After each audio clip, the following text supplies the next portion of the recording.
A real son will help us, Dad said, but I refused and he kicked me out. It's easier to live without you. He said, but it won't last long because now I stopped paying sister and now. A real son will help us, Dad said, but I refused so he kicked me out. It's easier to live without you. He said, but it didn't last long because I stopped paying my sister and now. Looking back, I should have seen it coming. My father had always thought of himself as a businessman. He wasn't. He was just a guy who got lucky once, made some money, and assumed he had the Midas touch. He didn't. When his last business venture collapsed, so did everything else. He lost every dollar he had, and instead of trying to rebuild, he just gave up. For the last few years, he had done nothing. No work, no plans, no efforts to fix things. He just sat around and blamed the world for his failures. My mother tried to hold it all together, but she always made excuses for him, telling me he's just going through a rough patch or he just needs time. This rough patch lasted for years. And in the meantime, I became the provider. I was working in ID, making good money, but I had no life. I spent all my time at home working. No dating, no friends, no hobbies, just work. And since I was making money and still living at home, I guess my parents thought it was only natural that I'd start paying for everything. At first, it was small things. A grocery bill here, a utility bill there. Then it got bigger: car repairs, property taxes, medical expenses. But by far the biggest expense was my sister's college tuition. Ashley was a nightmare. I don't say that lightly. She wasn't my dad's biological daughter, but he raised her as his own. She was in college now, and since my dad was broke, it fell on me to pay for it. $30,000 a year. A ridiculous amount of money. And she was totally ungrateful. She never once thanked me. She never once acted like I was doing her a favor. For her, it was my duty. She laughed at me all the time, made fun of me for still living at home, called me a loser for never going out. And yet, every time tuition was due, she and my father would remind me that it was my responsibility. I took it for a while, mostly because at least my mom was on my side. She was the only one who ever told me she appreciated what I was doing. Then my dad had an idea, a new business. He came to me all excited and told me he needed $22,000 to get started. I'll pay you back when I make it big, he said. I almost laughed. No, I said. His face immediately changed. A real son would help his father. I told him he was a grown man and he needed to start acting like one. That's when he lost it. He started yelling, saying I was selfish, ungrateful, and had no respect for him. My mom tried to calm him down, but he wouldn't listen. Fine, I said. Here's $5,000. That's all you're getting. He stared at it as if I had insulted him. What? That's it. I've had enough of you. Get out. You live in my house and still refuse to do what I say. I wasn't even angry. I just looked at him and said, fine. I'm leaving today. As I packed my things, Ashley stood in the hallway with her arms crossed and a grin on her face. I guess you're finally getting what you deserve, she said. I didn't answer. I just walked past her and out the door. But I wasn't done with her yet. I left that night. I packed my belongings into a few bags, booked an apartment online, and drove off without looking back. My mom cried, begged me to reconsider, but I told her it was time. I was done, and for the first time in years, I felt free. No more paying for everyone. No more being treated like an ATM. No more walking on eggshells around my father's moods. It was like a weight had been lifted off my chest. The first weeks were peaceful. I focused on work, got my apartment set up, and most importantly, stopped sending money home. That's when the real war began. The first phone call came a month later. My mom. Mike, it's time to pay Ashley's tuition. I was expecting this. I kept my voice calm. I'm not paying it. There was silence. Then a nervous laugh. What do you mean? You always pay. Not anymore. I said, I don't live there. I'm not responsible for them. Her voice grew desperate. Mike, you know your dad can't afford this dash. He kicked me out. I interrupted. Remember? Said it would be easier to live without me. Well, here we are. She tried reasoning with me, then guilt, then outright begging. I didn't budge. And when Ashley found out, she lost it. I started getting text after text. First, her usual taunts. Oh, look at you, finally growing a backbone. Too bad you're still a pathetic loser. Then came the threats. You'll regret this. You think you could just walk out on your family? And then the real kicker. Dad says he'll do whatever it takes to get the money. You should have helped him. This is on you. I didn't answer. I figured they'd get loans, find another way. Not my problem anymore. I was wrong. 3 days later, my mom called again, her voice shaking. Mike, your dad did something stupid. I felt a pit in my stomach. What'd he do? She hesitated. He borrowed money. A lot of money. From bad people. I closed my eyes. Of course he did. Apparently, after I cut him off, my dad got desperate.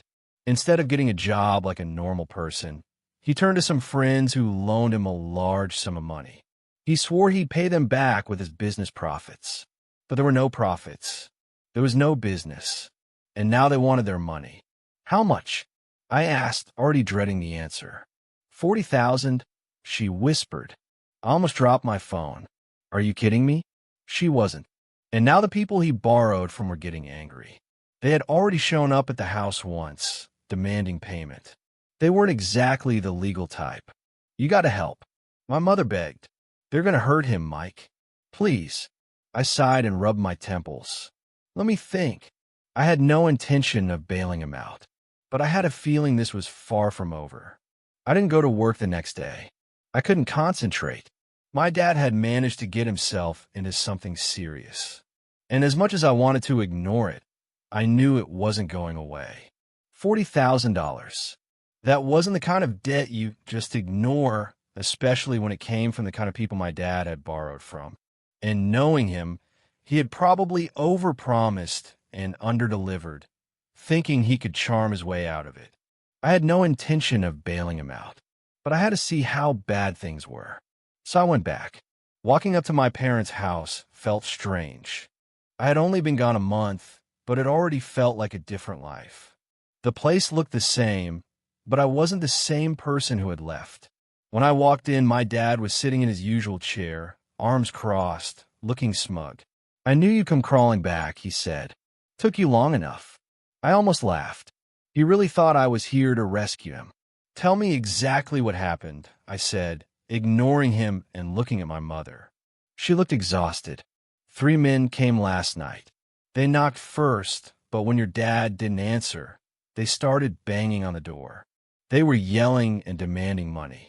When your dad finally opened it, they said if he didn't get their money soon, there would be consequences. I turned to my dad. So, what's your plan? He scoffed. I just need more time. If you...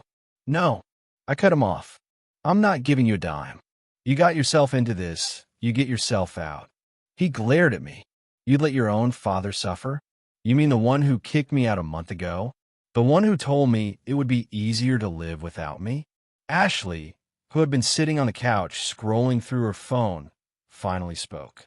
God, you're such an ass, Mike. You make all this money and you can't even help your own family? You owe us. I laughed. Owe you? For what? She rolled her eyes. For being family. That was it. That was all she had. Not an ounce of gratitude. Not even an acknowledgement of what I had already done for her. I turned back to my mother. You're the only person I care about here. If you want to leave, I'll help you. But if you stay, you're on your own.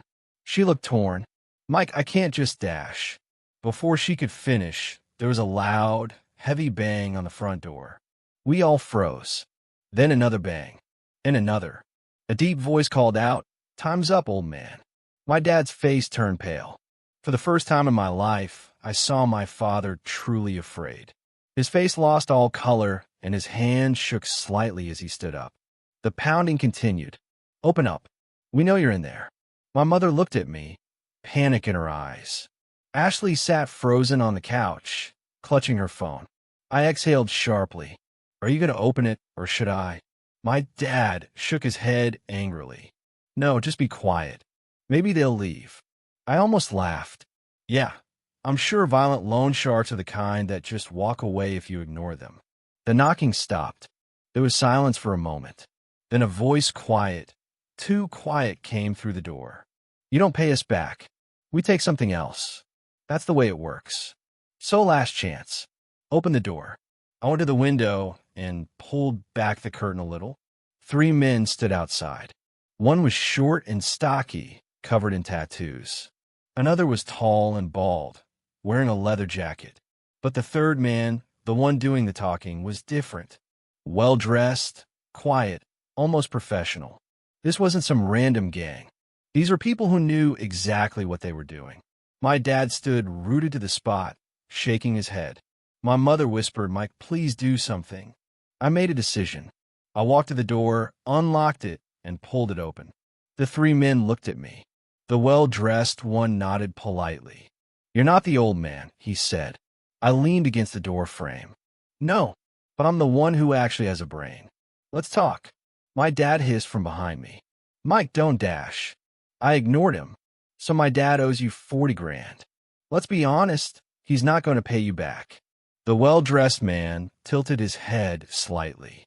"That's his problem, not yours." "See, that's where you're wrong," I said. "I'm making it my problem, so you don't make it my mother's problem." I nodded at her standing behind me. "She has nothing to do with this. Neither does my sister. So whatever happens, they stay out of it." "Agreed?" The man studied me for a moment. "And what exactly are you offering?" I had no plan, but I had to think quickly. "Give me a week," I said. "I'll get you some money. Not all of it, but enough to keep you happy for now. In return, you leave her alone." The man looked at me for a long time. Then he smiled. "I like you." He turned to the other 2 men. "See, this one actually understands how business works." He reached into his jacket, pulled out a small card, and handed it to me. "1 week," he said. "Call me." Then he turned and walked away, the other 2 following. As soon as they were gone, I turned back inside. My dad stormed up to me. "What the hell was that? You think you can just do business with criminals?" I laughed in his face. "Oh, I'm the problem? You borrowed from them, idiot. I just saved your ass." He opened his mouth to argue. But before he could, my mom did something I never expected. She stepped forward, looked him dead in the eye, and said, "I'm done." Silence. Ashley stared at her. "What?" Mom's voice was firm. "I'm leaving. I should have left years ago. Mike, can I stay with you?" I nodded immediately. "Of course." She turned to Ashley. "You can come with me or stay with him. Your choice." Ashley looked between us. Then she scoffed. "I'm staying here. This is his mess, not mine." Mom shook her head sadly. Then she went into the bedroom to pack. For the first time, my father looked truly lost. He turned to me as if he expected me to say something. I just smiled. "Enjoy your easier life without me." Then I walked out the door, my mother right behind me. I drove my mom to my apartment in complete silence. She just stared out the window, her hands folded tightly in her lap. I didn't push her to talk. She had just walked out on a marriage that lasted over 20 years. That wasn't easy, no matter how bad things had been. When we got inside, she sat down on the couch and let out a deep sigh. I should have left him a long time ago. She finally said. I nodded. "Yeah, you should have." She gave me a tired smile. "No, I told you so." I shrugged. "You already know." She chuckled, but then her face turned serious. "Mike, what are you going to do about those men?" I had been thinking about that the entire drive home. I wasn't about to throw 40 grand at my dad's problems. But at the same time, I wasn't going to let these guys come after my mom. "I'll figure something out," I said. The next day, I called the number on the card. A smooth voice answered. "I was wondering when you'd call. Let's meet," I said. We agreed on a small cafe in a quiet part of town. When I arrived, the well-dressed man was already there sipping an espresso. He gestured for me to sit. "Mike, was it?" he said, smiling. "I like people who take initiative."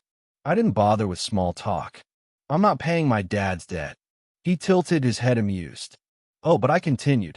I have a counteroffer. He leaned forward, intrigued. I'm listening. I took a deep breath. My dad is useless. He's never going to pay you back. But I have something better. A way for you to make your money back and profit. He smirked. And what's that? I pulled out my phone and showed him my company's website. I work in it. Cybersecurity, to be specific. I know how to find vulnerabilities in systems. Things most companies don't even realize are weaknesses. Information like that. It's valuable. His eyes darkened slightly. You're suggesting something illegal, Mike? I shook my head. I'm suggesting something profitable. I can offer you information, weaknesses in security systems, gaps in firewalls, anything someone like you could use. He watched me for a long time. Then he chuckled. You're either very smart or very stupid. Probably both. I admitted. He took another sip of his espresso. And how do I know you won't screw me over? Because I need you to leave my family alone. I said, and because I don't make deals I can't deliver on. He tapped his fingers on the table, considering. Then he nodded. You have 1 week, he said. Impress me.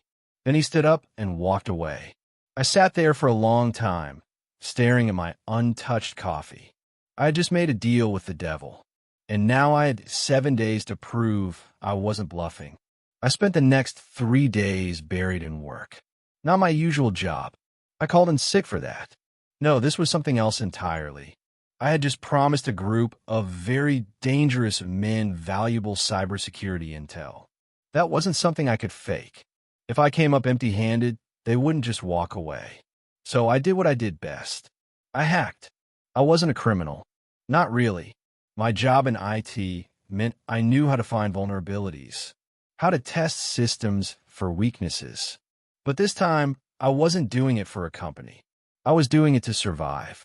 I started digging, looking at mid-sized businesses, ones that were making money but weren't investing properly in security. I wasn't looking to steal, just to find something, a flaw, a weakness, anything that could be leveraged. By the 5th day, I found it. A small financial firm, not a bank, but a company that processed transactions for private clients. They had a huge security oversight, one that would allow someone to redirect certain payments before they were finalized. I had no interest in actually using it, but they would. The problem was once I handed this over, there was no going back. I had no control over what they'd do with it. I was playing with fire. But what choice did I have? On the 7th day, I met with the well-dressed man again. This time, it wasn't at a cafe. He had texted me an address. A sleek, modern bar in the expensive part of town. When I arrived, I was led to a private booth in the back. He was already there, sipping whiskey. Right on time, he said. Let's see what you've got. I handed him a USB drive. Everything you need is on there. Company name, access points, security flaws. It's clean. Nobody will trace it back to me or you. He twirled the drive between his fingers, inspecting me. And what exactly do you get out of this? You leave my family alone. I said, no more visits. No more threats. My mom and sister don't exist to you. He smiled. And your father? I shrugged. Do what you want with him. He chuckled. Cold. Then he pocketed the drive. All right, Mike. You held up your end. I'll hold up mine. He stood up, adjusted his suit, and looked down at me. You're smart. You think ahead. That's rare. If you ever want real money, call me. Then he walked away. That night, I didn't sleep. I had done what I had to do. My mom was safe. Ashley, too, even if she didn't deserve it. My dad, that was his problem now. I half expected to hear from him. But the next day passed in silence. Then another. Then a week. Then, finally, my mom got a call. She answered it, listened for a few moments, then looked at me. It's Ashley. She said, your father is gone. I frowned. Gone? She nodded, eyes wide. He disappeared. Just vanished. I took the phone. Ashley, what do you mean he's gone? Her voice was shaky. I don't know. He went out yesterday, said he was handling things, and never came back. His phone is off. His car is still here. He just disappeared. I exhaled slowly. I had a feeling I knew exactly what had happened. And I knew I'd never see him again. I wasn't surprised my dad disappeared. The moment Ashley told me, I knew exactly what happened. He had run out of time. The men he borrowed from weren't the type to let things slide. I had given them what they wanted, valuable intel. But my dad still owed them, and he had nothing to offer. No money, no leverage, no way out. I didn't ask questions, didn't call around, didn't try to find him. For the first time in my life, his problems weren't mine anymore. Ashley, on the other hand, completely fell apart. A week after my dad vanished, she called my mom in a panic. She had never worked a day in her life, never paid a single bill, and now suddenly she had to figure everything out alone. The house bills are due. She sobbed over the phone. The utilities, the taxes, I don't know what to do. I was sitting beside my mom when she called. She put Ashley on speaker. Ask your brother for help, she pleaded. I leaned forward. I did help Ashley. For years. You laughed in my face. She sniffled. But this is different. Is it? I asked. You told me I owed you because we were family.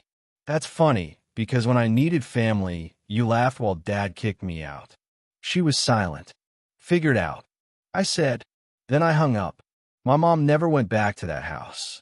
She stayed with me, slowly rebuilding her life. She got a part-time job at a local bookstore, something she had always wanted to do. For the first time in years, she looked happy. Ashley stayed in the house for 2 months before reality hit her. With no income and no way to pay the bills, she was forced to sell. She moved into a tiny apartment and got a job, an actual job. I heard through some relatives that she hated every second of it. As for my dad, he never came back. Maybe he ran. Maybe he didn't. I didn't ask. Didn't care. I just moved on. And for the first time in a long, long time, life was good.